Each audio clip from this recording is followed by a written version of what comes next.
अस्सलामुअलैकुम। आज हम बनाएंगे एकदम चटपटा स्पाइसी बहुत मज़ेदार दाल गोश्त। बहुत ही टेस्टी ये दाल गोश्त बनकर तैयार होगा।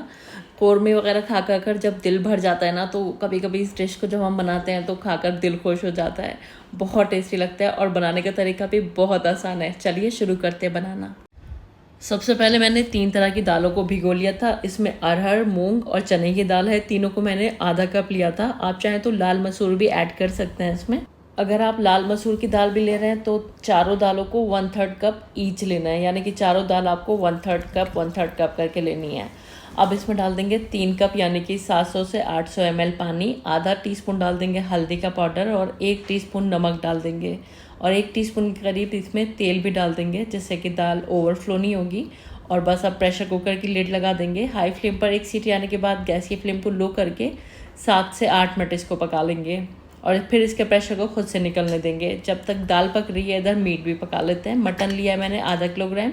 एक प्रेशर कुकर में मैंने इसको डाल दिया है। अब इसमें 2 मीडियम साइज़ की प्याज स्लाइस करके डाल देंगे। साथ में इसमें डालेंगे तेल, बस 1/4 का भी डालेंगे। बाद में तड़के में बाकी का तेल यूज़ कर लेंगे। जो भी तेल यूज़ कर रहे हैं अच्छी तरह से जलाकर इस्तेमाल करिएगा, पहले से उसको जला लीजिएगा। 1.5 टेबल स्पून अदरक लहसुन का पेस्ट और 2 तेज़ पत्ते डाल देंगे। 2 इंच का दालचीनी का टुकड़ा, आधा टीस्पून काली मिर्च, 1 टीस्पून ज़ीरा, 1 बादियान का फूल, 2-3 लौंग, आधा जावित्री का फूल और 1 बड़ी इलायची। ये गरम मसाले इसमें चले जाएंगे और 2 मीडियम साइज़ के टमाटर को स्लाइसेस में कट करके डाल देंगे। अब डाल देंगे इसमें कुछ पाउडर्ड मसाले।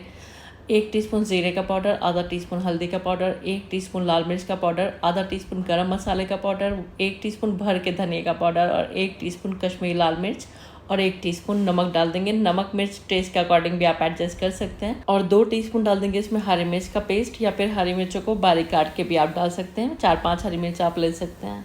अब अच्छी तरह से इसको मिला देंगे। अब हम गोश्त को गला लेंगे, तो बस आधा कप इसमें पानी डाल देंगे, क्योंकि प्याज, टमाटर, गोश्त सभी कुछ अपना पानी छोड़ेगा, तो ज़्यादा पानी नहीं डालेंगे। अगर आपने इसको खुली पतीली में बनाया है तो 3 कप पानी डालिएगा और तकरीबन 1.25 घंटा इसको पकाएगा। क्योंकि मैंने प्रेशर कुकर लिया है तो बस मैं इसकी लिड लगाऊंगी, हाई फ्लेम पर 1 सीटी आने दूंगी और फिर गैस की फ्लेम को लो करके 10 मिनट इसको पका लेंगे और फिर इसके प्रेशर को खुद से निकलने देंगे। मटन है 10-12 मिनट में गल जाता है। अगर आपने बड़े का मीट लिया है तो फिर 20-25 मिनट लगेंगे।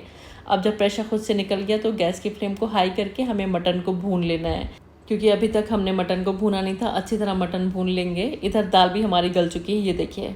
तो अब क्या करेंगे, इसको एक मथनी ले लीजिएगा या फिर इस तरह से इसको किसी भी चीज़ से आपको फेंट लेना है। एकदम घुटी हुई दाल हमें चाहिए। तो ये देखिए दाल एकदम अच्छे से घुट गई है। इधर जो मटन है ये भी अच्छी तरह से भुन चुका है। अब हमें इसमें दूधी डालनी है, यानी कि लौकी। 400 ग्राम के करीब ली थी मैंने। थोड़े मोटे पीसेस में इसको काटेंगे। अगर आप ज़्यादा बारीक काट देंगे तो फिर ये इसमें डिज़ोल्व हो जाएगी। पानी डाल देंगे 1 कप लौकी को गलाने के लिए और थोड़े से हरे धनिए और पुदीने के पत्ते डाल देंगे। अब चाहें तो इसको आप नॉर्मल सी लिड से ऐसे ढककर 10-12 मिनट के लिए पका लें, या फिर लगा दें प्रेशर कुकर की लिड, जैसे कि मैंने लगाई है। बस हाई फ्लेम पर 1 सीटी आने दीजिएगा, फिर गैस ऑफ कर दीजिएगा, प्रेशर को खुद से निकलने दीजिएगा। बस 1 सीटी में लौकी आसानी से गल जाती है। ये देखिए लौकी यहाँ पर गल चुकी है।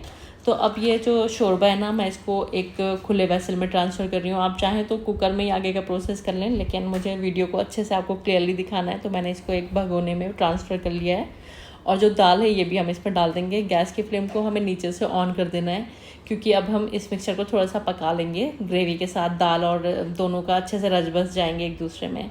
अब ये 50 ग्राम इमली ली थी मैंने, थोड़े से पानी में भिगो दिया था और जो उसका गूदा निकला वो मैंने इसमें डाल दिया। अगर आपके पास इमली नहीं है तो फिर नींबू का रस भी आप डाल सकते हैं, लेकिन ऑथेंटिकली इसमें थोड़ी सी इमली जाती है, टेस्ट अच्छा आता है। अब इसको मीडियम फ्लेम पर 4-5 मिनट के लिए पका लेंगे। अच्छे से इस तरह से खौले आएंगी ना, तो 5 मिनट के लिए खौले आने के बाद इसको पकने दीजिएगा। तो चलिए जब तक दाल गोश्त मीडियम फ्लेम पर पक रहा है, इधर हम इसका तड़का तैयार कर लेते हैं। 2 चम्मच तेल ले लेंगे, कोई भी तेल ले लीजिएगा जो आप यूज़ करते हैं। 1 चम्मच इसमें देसी घी डाल दीजिएगा और जब तेल अच्छे से गर्म हो जाए इसमें थोड़ी सी प्याज, ज़ीरा, बारीक कटी हुई जूलियन कटी हुई अदरक और थोड़ी सी कसूरी मेथी डाल लीजिएगा। अगर कसूरी मेथी नहीं पसंद तो इसके भी कर सकते हैं आप। और बस इसको हल्का सा गोल्डन होने देंगे। जब इस तरह से गोल्डन कलर आ जाएगा गैस ऑफ कर देंगे और एकदम आखिर में इसमें थोड़ी सी कश्मीरी लाल मिर्च डाल देंगे। कलर अच्छा आएगा तड़के का इससे, लेकिन गैस ऑफ करके ही डालनी है वरना जल जाएगी आपकी कश्मीरी लाल मिर्च। इधर मैंने दाल भी 4-5 मिनट पका ली थी तो मैंने गैस को ऑफ कर दिया था। अब ये तैयार किया हुआ तड़का हम इसमें डाल देंगे और बस हल्के हल्के हाथों से एक मिक्स दे देंगे। और इस तरह आप देख सकते हैं एकदम क्विकली बहुत टेस्टी सी हमारी दाल गोश्त बनकर तैयार है। थोड़े से हरे धनिया के पत्ते डाल देंगे, पुदीने के पत्ते भी आप डाल सकते हैं। और अगर चाहें तो इस टाइम पर बारीक काट कर हरी मिर्च भी इसमें डाल सकते हैं। जितना तीखा आप पसंद करते हैं उस हिसाब से हरी मिर्च रख सकते हैं। देख सकते हैं आप कितना डिलीशियस हमारा दाल गोश्त बनकर रेडी हुआ है। बहुत टेस्टी बनता है ये। इसके टेस्ट को जानने के लिए एक बार ट्राई करिएगा। मुझे पूरी उम्मीद है आप एक बार इसको बना लेंगे तो हमेशा इसी तरह से दाल गोश्त बनाना चाहेंगे। ट्राई करके अपनी फीडबैक ज़रूर दीजिएगा, क्योंकि आपको पता है मुझे आपकी फीडबैक्स का इंतज़ार रहता है। थोड़ा सा तड़का मैंने बचा लिया था ऊपर से पोर करने के लिए। अब आप इसको सर्व कर सकते हैं स्टीम्ड राइस के साथ, ज़ीरा राइस, काजू राइस, या फिर रोटी, चपाती, नान, बटर नान, हर किसी के साथ ये बहुत अच्छा लगता है। अपनी चॉइस के अकॉर्डिंग सर्व करिए। Thanks for watching the video. अल्लाह हाफिज़।